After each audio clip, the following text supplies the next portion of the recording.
Selamat berjumpa kembali dalam layanan audio Sahabat Seperjalanan. Hari ini adalah hari Senin 24 November 2025. Tema renungan saat teduh kita dengan judul Dosa Sok Tahu. Firman Tuhan terambil dalam 2 Timotius 6 ayat 4 sampai dengan kelima. Ia adalah seorang yang berlagak tahu, padahal tidak tahu apa-apa. Penyakitnya ialah mencari-cari soal, dan bersilat kata yang menyebabkan dengki, cedera, fitnah, curiga. Percekcokan antara orang-orang yang tidak lagi berpikiran sehat dan yang kehilangan kebenaran, mengira ibadah itu adalah suatu sumber keuntungan. Mari kita berdoa. Bapa yang di dalam surga, biarlah kami terus belajar menggunakan lidah kami, pikiran kami, perasaan kami dengan benar, sehingga kami tidak termasuk dalam kelompok orang-orang yang sok tahu. Dalam nama Tuhan Yesus kami berdoa, amin. Shalom sahabat seperjalanan yang dikasih Tuhan, kita sudah belajar di dalam bagian 1 Timotius 6 ayat yang ke-2b sampai dengan ayat yang ke-10. Lembaga Alkitab Indonesia mencatat sebuah tema dengan mengenai penyakit bersilat kata dan mengenai cinta uang.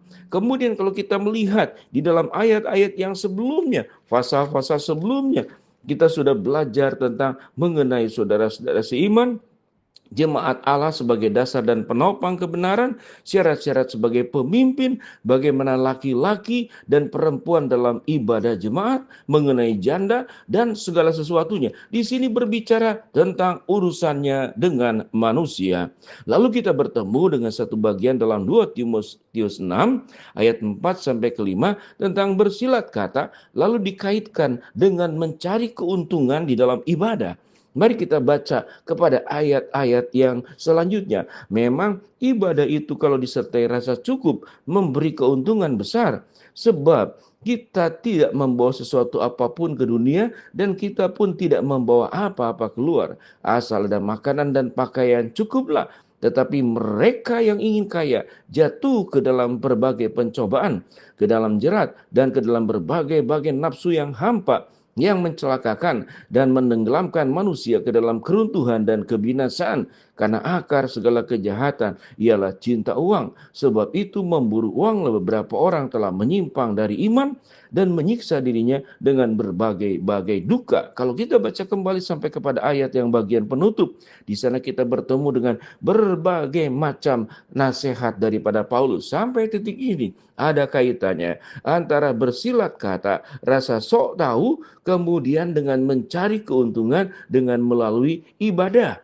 Biar kita belajar saudara-saudara, sahabat seperjalanan, kepada bagian yang sudah kita lihat bersama. Mengapa ada sebagian orang menjadikan ibadah itu sebagai sebuah keuntungan? Kalau kita boleh belajar dari kondisi saat sekarang, apa motif orang datang beribadah? Ada orang motif beribadah karena mendapatkan popularitas, kita punya nama, dia sudah terbiasa naik panggung. Ada orang yang datang beribadah kemudian mencari keuntungan. Sama seperti penjual-penjual, penukar uang, penjual kambing, domba yang ada di bait Allah, yang kemudian ditunggang balikan oleh Tuhan Yesus. Dan Tuhan Yesus marah, apakah rumah Bapakku dijadikan sebagai sarang penyamun? Lalu bersilat kata juga bentuk seperti apa? Memang kemudian mencari keuntungan.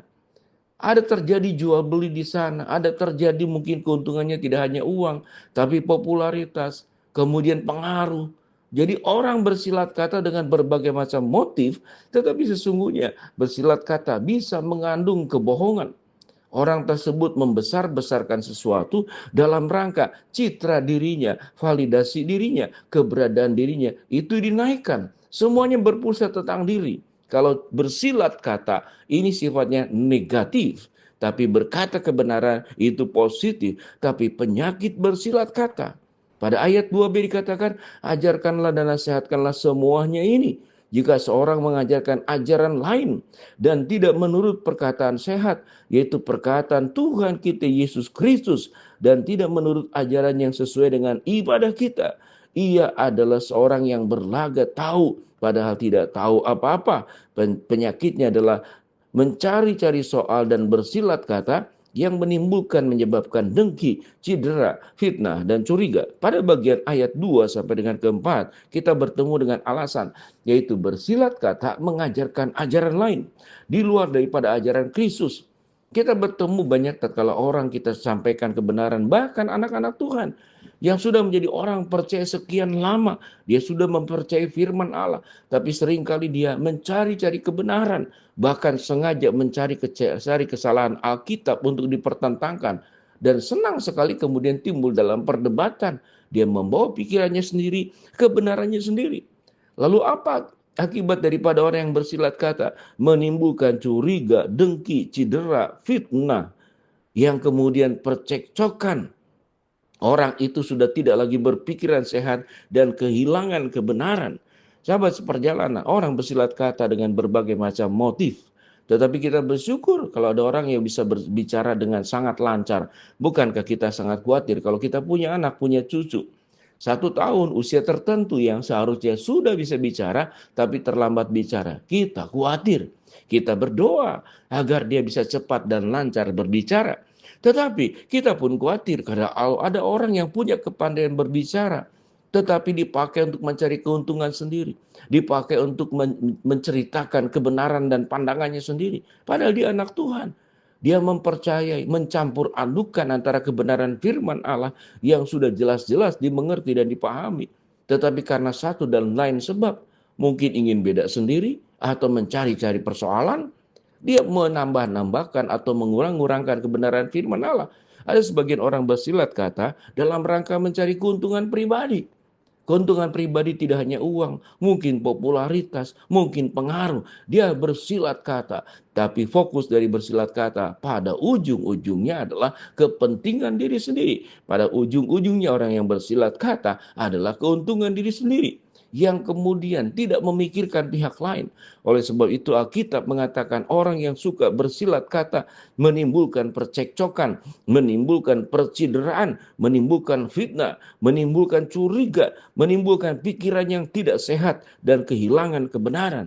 Bersilat kata-kata semata-mata untuk berfokus diri, mencari keuntungan diri sendiri, dan kemudian memang membuat masalah-masalah baru yang siogianya itu harus dihindari. Tetapi memang orang tersebut tidak punya ketaatan untuk tunduk kepada Allah, sehingga tidak menggunakan lidah dengan baik. Dia bersilat kata, sebagaimana catatan di dalam beberapa bagian pada firman Tuhan. Lidah itu seperti api, sekalipun kecil bisa membakar area hutan yang sangat luas. Lidah itu seperti kemudi. Kalau kemudian salah mengemudi, salah membelokkan, maka tersesatlah seluruh perjalanan melalui kemudi yang kemudian dikendalikannya dengan berjalan kepada ke jalan yang salah. Sahabat seperjalanan, biarlah kita tidak menjadi orang yang sok tahu, sok benar, dan suka bersilat lidah, suka melakukan kalimat-kalimat yang memutarbalikkan kebenaran. Jaga lidah kita, jaga pikiran dan hati kita. Jangan bersilat kata, jangan merasa sok benar, jangan merasa sok tahu, yang menimbulkan percekcokan, cedera, fitnah, kecurigaan, kemudian juga berbagai macam problem-problem yang sesungguhnya kita sedang berjalan jauh dari jalan kebenaran firman Allah. Jaga lidah kita, jaga pikiran kita, jaga hati kita. Jangan bersilat lidah, bersilat kata, jangan masuk ke dalam dosa sok tahu. Kita berdoa. Bapa dalam surga, terima kasih buat kebenaran firman Allah yang kami pelajari. Hamba mau berdoa buat sahabat seperjalanan yang sakit, Tuhan jamah sembuhkan. Yang sedang menghadapi masalah, Tuhan bukakan jalan. Yang sedang berdoa mengharapkan sesuatu, Tuhan kabulkan sesuai dengan waktu, rencana, dan kebaikan Tuhan yang terjadi. Dalam nama Tuhan Yesus kami berdoa. Amin. Shalom, Tuhan memberkati kita semua.